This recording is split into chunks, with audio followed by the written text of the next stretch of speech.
सो without wasting time video को start करते हैं। So in this video we gonna discuss about nursing care plan और case study में क्या डिफरेंस होता है।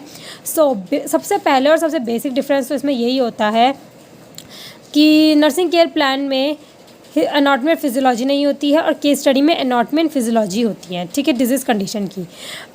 हिस्ट्री कलेक्शन, फिजिकल एग्जामिनेशन दोनों में आता है। नर्सिंग डायग्नोसिस दोनों में आता है और हेल्थ एजुकेशन भी दोनों में आती है, ठीक है। नर्सिंग डायग्नोसिस, अब कई बच्चे कंफ्यूज हो जाते हैं कि नर्सिंग केयर प्लान के अंदर नर्सिंग केयर प्लान क्या होता है। वो ब्लॉक बना के लाइन जो खींच के बनाते हैं हम लोग, जिसमें असेसमेंट डायग्नोसिस आते हैं, वो क्या होता है। देखो, उसको भी एनसीपी कहते हैं, बट ये जो पूरा असाइनमेंट होता है, हिस्ट्री कलेक्शन, फिजिकल एग्जामिनेशन, इस टोटल को नर्सिंग केयर प्लान बोलता है। अगर आपको कोई बोले कि नर्सिंग केयर प्लान बना के दिखाओ, एग्जामिनर कोई बोले, तो आप उसको हिस्ट्री कलेक्शन, फिजिकल एग्जामिनेशन और नर्सिंग डायग्नोसिस लिखकर फिर वो लाइन खींच के बनाओगे, जिसमें आप असेसमेंट लिखोगे, असेसमेंट के अंदर ऑब्जेक्टिव सब्जेक्टिव लिखोगे, वो वाला चीज़, ठीक है। और हेल्थ एजुकेशन देना इज़ वेरी इंपॉर्टेंट। तो ये नर्सिंग केयर प्लान असाइनमेंट के अंदर आता है। और केस स्टडी के अंदर एक एडिशनल चीज़ आती है कि एनाटॉमी और फिजियोलॉजी आती है, ठीक है, डिजीज़ कंडीशन की।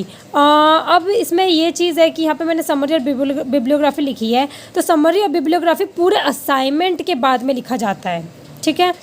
अगर आपको सिर्फ case physical nursing care plan बनाना होगा तो उसके बाद भी समरी और बिब्लियोग्राफी आएगी, और अगर सिर्फ केस स्टडी बनाना होगा तो उसके बाद भी आएगी। अगर ये दोनों बनाने होंगे तो एट द एंड, असाइनमेंट के एट द एंड आएगी, ठीक है। मैं आपको दिखाती हूँ केस स्टडी के अंदर एनाटॉमी फिजियोलॉजी कैसे दिखती है। मैं आपको जो केस स्टडी दिखाने वाली हूँ वो है निमोनिया की। तो सबसे पहले आता है डायग्राम्स, ठीक है। फिर नेक्स्ट पेज में आएगा निमोनिया का हेडिंग आएगी। उसके बाद आपको इंट्रोडक्शन लिखना है, डेफिनेशन लिखना है, इटियोलॉजी लिखनी है। फिर उसके बाद रिस्क फैक्टर लिखना है, साइन और सिम्टम्स लिखने हैं, ऑस्कल्टेशन रिविल्स, ठीक है। उसके बाद आपको टाइप्स ऑफ निमोनिया लिखना है, पैथोफिजियोलॉजी लिखनी है। उसके बाद ये डायग्नोस्टिक इवैल्यूएशन है, ये एनाटॉमी फिजियोलॉजी मैंने उसके बीच में डिफरेंस कर दिया है यहाँ पे।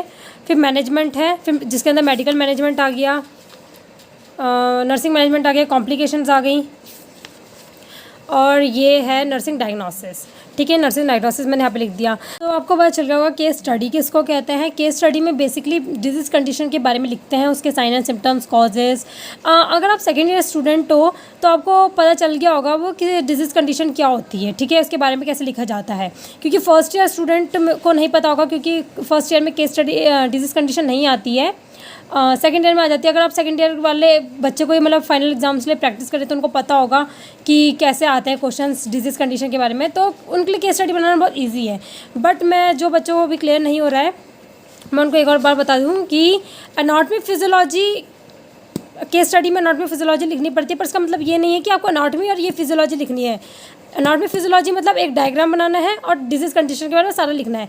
ये इसको मत समझ लेना कि हमने यहाँ पे एनाटॉमी और फिजियोलॉजी लिखी है तो मतलब यही है, नहीं, ये तो मैंने डिफरेंशिएट किया एनाटॉमी फिजियोलॉजी के बीच में। बाकी के एनाटॉमी फिजियोलॉजी डायग्राम के साथ लेके मैंने जो भी एलैबोरेट मतलब जो भी उसके बारे में डिजीज़ कंडीशन के बारे में लिखा है, उसके साइन एंड सिम्टम्स, ये सब होता है, ये पूरा मिला के एनाटॉमी फिजियोलॉजी होता है, ठीक है। होप आपको ये वीडियो समझ में आई होगी और आपके लिए हेल्पफुल रही होगी। अगर आपके लिए थोड़ी बहुत भी हेल्पफुल रही है और अगर आपको ये वीडियो पसंद आई है तो please give a big thumbs up and subscribe to my channel.